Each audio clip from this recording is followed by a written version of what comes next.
మద్రాస్ చేరుకున్నాం. Madhura railway station లో ఉంటాం.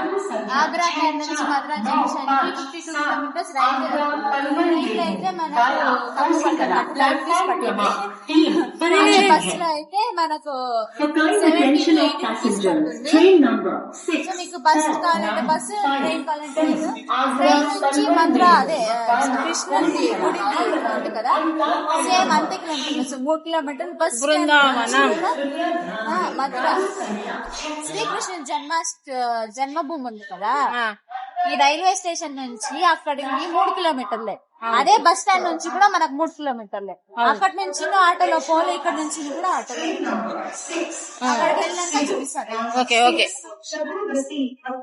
బస్ స్టాండ్ ఇది కొంచెం గట్టిగా చెప్తాను ఎందుకంటే నాయిస్ ఎక్కువ వస్తుంది. బట్ ఇట్స్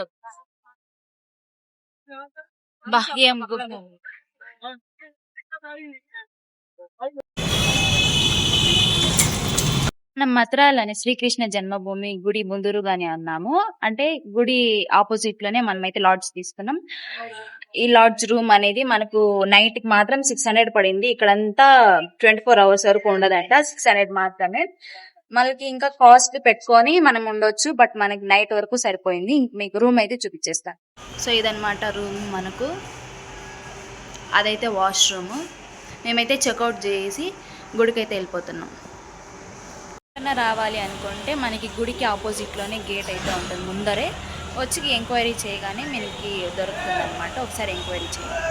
గుడి పక్కలోనే ఫ్రీ క్లాక్ రూమ్స్ ఉంటాయి. ఆ సైడ్ గుడికి ఆ పక్క సైడ్ మనం ఫోన్స్ అనేది ఫ్రీగా పెట్టుకొని వచ్చు. మళ్ళీ ఇంకా దర్శనం అయిపోయినాక బయట వచ్చినాక ఫోన్స్ తీసుకోవచ్చు.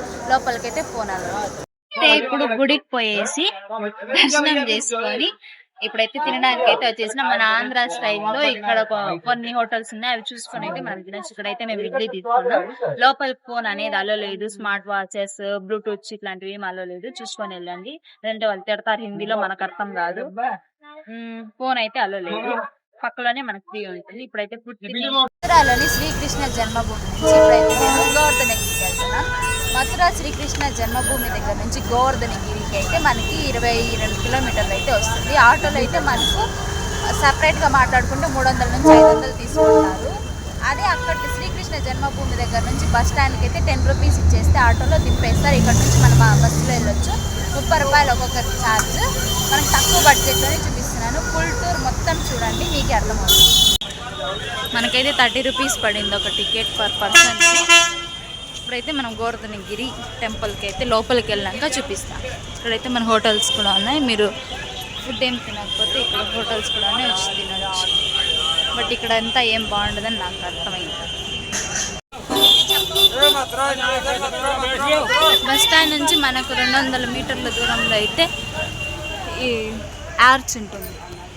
సో ఈ ఆర్చ్ చూస్తే లోపలికి వచ్చేయండి.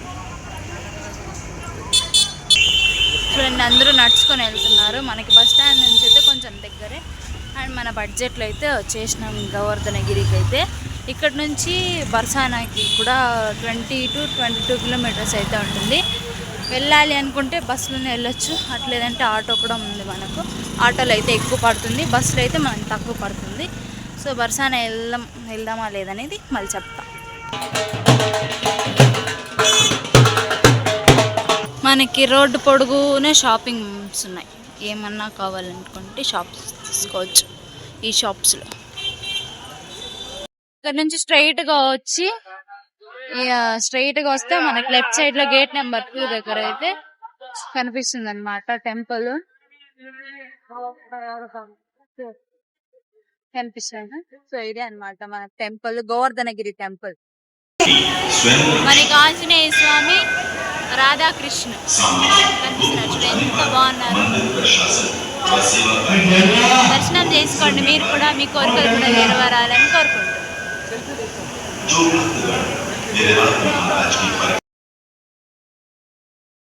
బలరాముడు అని కృష్ణుడు అయితే ఇక్కడ ఉన్నారు చూడండి. ఇక్కడైతే కోనేరు ఉంది మనకు. మనము కొంతమంది స్నానం చేస్తారు. ఇక్కడ స్నానం చేసే వాళ్ళు స్నానం కూడా చేయొచ్చు. ఇక్కడైతే మనకు రూమ్స్ కూడా అవైలబుల్ ఉన్నాయి గోవర్ధనగిరిలో.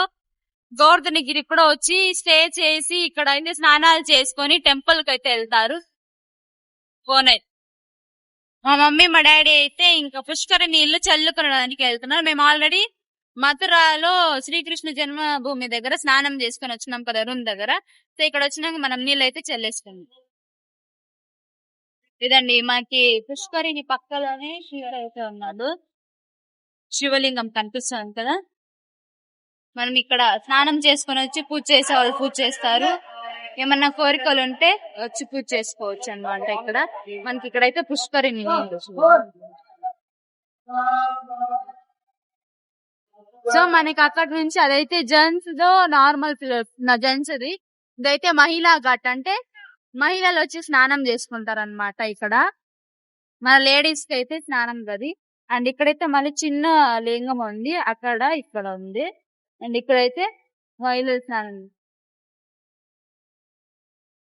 వాటి నుంచి స్ట్రైట్ గా ఇదంతా గుడి చుట్టూ మనకు పూజ సామాన్లు అంతా ఉంటాయి బయట.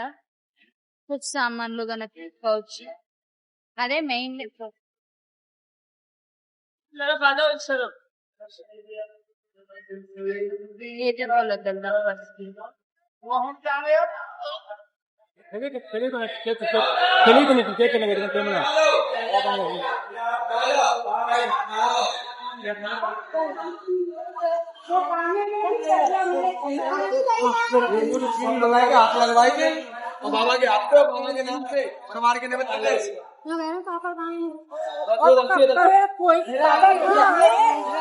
ఇక్కడైతే మనకు ఆంజనేయ స్వామిది రాయి అయితే కనిపించింది. అండ్ ఇక్కడైతే శ్రీ గంగామాత మందిర్, గంగమ్మ మొక్కోండి మీ తండ్రి.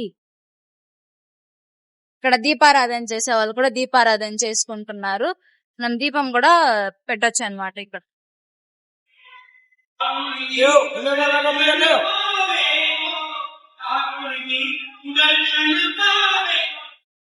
అయితే ఆ జనాల మధ్యలో ఒక వీడియో క్లిప్ తీసాను చూడండి. పాలాభిషేకం చేస్తూ ఒక రాయి మీద. సో అదే రాయి మీద అన్నమాట కృష్ణుడు అనేది గోవర్ధనగిరి అంటే ఇలా చిటికిని వెళ్తూ కొండనెత్తాడు కదా. ఆ కొండలో అంతా కరిగిపోయి ఆ రాయి మాత్రం మిగిలింది అనమాట. ఆ రాయి ఇంకొంచెం రాయి. ఆ రాయినే ఇప్పుడు మనము అనమాట ఇప్పుడు మనం చూసినా మనం దానికైతే పాలాభిషేకం చేస్తూ పూజ చేస్తూ ఇంకా పూలమాలలు అయితే వేస్తున్నారు. సో ఎవరికి తెలియకుండా అయితే మీరు కూడా మొక్కుకోండి. ఖచ్చితంగా గోవర్ధనగిరికి అయితే రండి, చాలా బాగుంది టెంపుల్. అండ్ మధుర కృష్ణుడి కూడా చాలా బాగుంది. మనకు గోవర్ధనగిరిలో టెంపుల్ టైమింగ్స్ వచ్చేసి ఉదయం అంటే మార్నింగ్ 5:30 నుంచి మధ్యాహ్నం 1 గంట వరకు, మళ్ళీ 1 నుంచి 4 వరకు క్లోజ్ చేస్తారు. సాయంత్రం 4 నుంచి నైట్ 8:30 వరకు మాత్రమే ఉంటుంది. సో టెంపుల్ టైమింగ్స్ చూసుకొని రండి, ప్లాన్ చేసుకోండి కరెక్ట్గా. సో నేను మీకు కరెక్ట్ ప్లానింగ్ అయితే మీకు చూపించాను. సో మన ఛానల్ని మర్చిపోకుండా సబ్స్క్రైబ్ చేసి లైక్ చేసి షేర్ చేసుకోండి. మన ఫుల్ వీడియో చూడండి, ఫుల్గా అర్థమవుతుంది. కొంచెం ఫన్ ఉంటుంది అండ్ బ్లాగ్ కూడా బాగుంటుంది. అండ్ మా ఫ్యామిలీతో వెళ్ళాను కాబట్టి మీకు కూడా బాగా అర్థమవుతుంది ఫ్యామిలీ బ్లాగ్ అంటే. ఈ ఎండలకు మనం ఫుల్గా డిహైడ్రేట్ అయిపోతాం. ఖచ్చితంగా వాటర్ బాటిల్ అనేది క్యారీ చేసుకోండి. మాము అసలు ఆగస్టులో వచ్చినా కూడా చాలా ఎండలు వస్తూ ఉన్నాయి. ఈ టైంలో మనకైతే వాన పడాలా, కనీసం తుంపర్లైనా పడాలా. ఈ సైడ్ అస్సలు లేదు, డిహైడ్రేట్ అయిపోతున్నాం. చూడండి ఎండలు అసలు మారుమోగిపోతున్నాయి. వాటర్ బాటిల్ ఖచ్చితంగా పెట్టుకోండి. మీకు అందుబాటులో ఓఆర్ఎస్ ఇలాంటివి కూడా తాగుతూ ఉండాలి. ఇటు నుంచి అదే డైరెక్షన్లో బస్ స్టాండ్కి వస్తే మనకి బస్ అనేది అవైలబుల్గా ఉంది. బస్ ఎక్కేస్తున్నాం. బస్ ఎక్కేసి మళ్ళీ మథురాకి అయితే వెళ్తున్నాం. బస్ స్టాండ్కి అయితే ఎక్కేసిన తెలీదు. మనం ద్వారకాధీష్కి అయితే వచ్చేసాం. అక్కడ నుంచి అంటే ఇప్పుడైతే మనం బస్ స్టాండ్కి ఎక్కినాం కదా గోవర్ధనగిరి కోసం. అక్కడే మళ్ళీ దింపేశారు. అక్కడ నుంచి 200 మీటర్స్ కొంచెం ముందరకు తిరిగి వస్తే అక్కడైతే మనకు ఆటోలు అయితే దొరుకుతాయి. 20 రూపీస్ పర్ పర్సన్ అనమాట. మీకు చూపిస్తాను అనమాట. మనకి ద్వారకాధీష్ ఆర్చ్ లోపలికి వెళ్దాం. మనకి యమునా ఆర్తి 6 to 7 లోపలైతే ఇస్తారు. సో యమునా ఆర్తి కూడా చూసుకొని ద్వారకాధీష్ టెంపుల్ కూడా చూసుకొని రిటర్న్ అవుదాం. డీటెయిల్గా చెప్పాలంటే మనం జన్మభూమి నుంచి ఆటోలో బస్ స్టాండ్కి అయితే వెళ్ళాం కదా. అక్కడి నుంచి పర్ పర్సన్కి అయితే 30 రూపీస్ గోవర్ధనగిరికి. సో మళ్ళంక గుడి చూసుకున్న తర్వాత మళ్ళీ అక్కడి నుంచి మళ్ళీ బస్ స్టాండ్కి వచ్చి బస్ ఎక్కి మళ్ళీ ఇంకా అదే సేమ్ స్పాట్కి అయితే మనల్ని తీసుకొని వచ్చి దింపేస్తారు. దింపేసిన తర్వాత అక్కడి నుంచి మనము 300 మీటర్స్ అయితే దూరం నడుచుకొని వచ్చిన తర్వాత అక్కడైతే మనకు ఆటోలు అయితే దొరుకుతాయి. ఫస్ట్ అంటే బస్ స్టాండ్ దగ్గర కూడా దొరుకుతాయి మనకు. అక్కడైతే మనకు 50 రూపీస్ పర్ పర్సన్ అని చెప్తున్నారు. సో అందుకని కొంచెం దూరం నడుచుకొని వచ్చిన తర్వాత అక్కడ కూడా మనకు ఒక ఆటో స్టాండ్ అయితే ఉంది. అక్కడైతే ఒక పర్సన్కి 20 రూపీస్ అంటే మనకి తక్కువే కదా. సో అక్కడ నుంచి మనకు డైరెక్ట్గా ద్వారకాధీశ్లో అయితే దింపేస్తారు. ఇక్కడైతే మనం అంతా చూసుకొని యమునా ఆరతి చూసుకొని తర్వాత ద్వారకా అంటారు జన్మభూమికి అయితే వెళ్దాం. ద్వారకాధీశ్ చేరుకున్న తర్వాత మనకి ఇంకా కొంచెం టైం ఉంది కాబట్టి మనమైతే బోటింగ్ చేస్తున్నాం. పర్ పర్సన్కి అయితే 50 రూపీస్. అట్లే అక్కడ నుంచి ఇక్కడ వరకు అయితే 50 రూపీస్ అంట. అదే 4 ఘాట్లు చూపిస్తేనేమో పర్ పర్సన్కి 100 రూపీస్ అంట. సో మనమైతే 100 రూపీస్ తీసుకొని చేస్తున్నాం. మనమైతే 100 రూపీస్ అయితే తీసుకున్నాం. చూద్దాం ఇప్పుడు ఆ పక్క నుంచి ఈ పక్కకి 50 రూపీస్. ఇప్పుడు 4 ఘాట్స్ అయితే మనకు చూపిస్తామన్నారు. 100 రూపీస్ అంట. చూద్దాం యమునా నదిలో మీరు ఇప్పుడు వస్తే ట్రై చేయండి ఒకసారి. తక్కువ అంటేనే ట్రై చేయండి. బోటింగ్లో ఫస్ట్ ఘాట్ అయితే చూపిస్తా అన్నారు.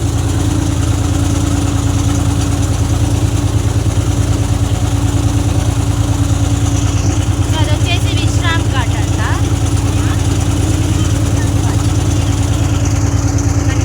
విశ్రామ్ ఘాట్ అంట కూడా.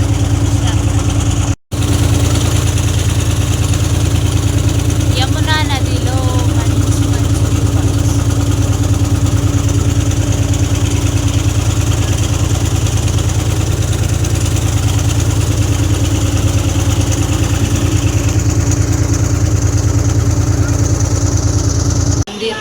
ఇదే మనకి ఇంతసేపు చూపించాను కదా యమునా అది కట్అవుట్. సో దాని పక్కలో ఒక వీధి ఉంది కదా, ఆ వీధి పక్కలో ఉండేది ఇదో ఇక్కడేనండి. లోపలికి అయితే వెళ్ళాలి. ఇదిగోండి లోపలికి.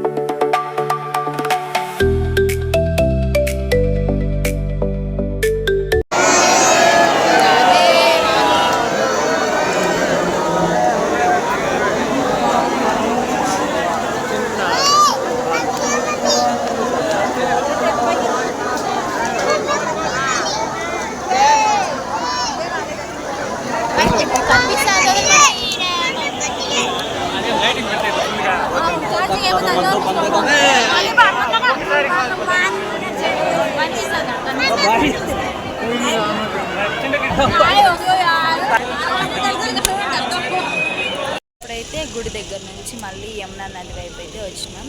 కర్పూరం వెలిగించినప్పుడు మా డాడీ మమ్మీ అయితే కర్పూరం వెలిగిస్తున్నారు. కర్పూరం అయితే వెలిగిస్తున్నారు యమునా నది కోసం.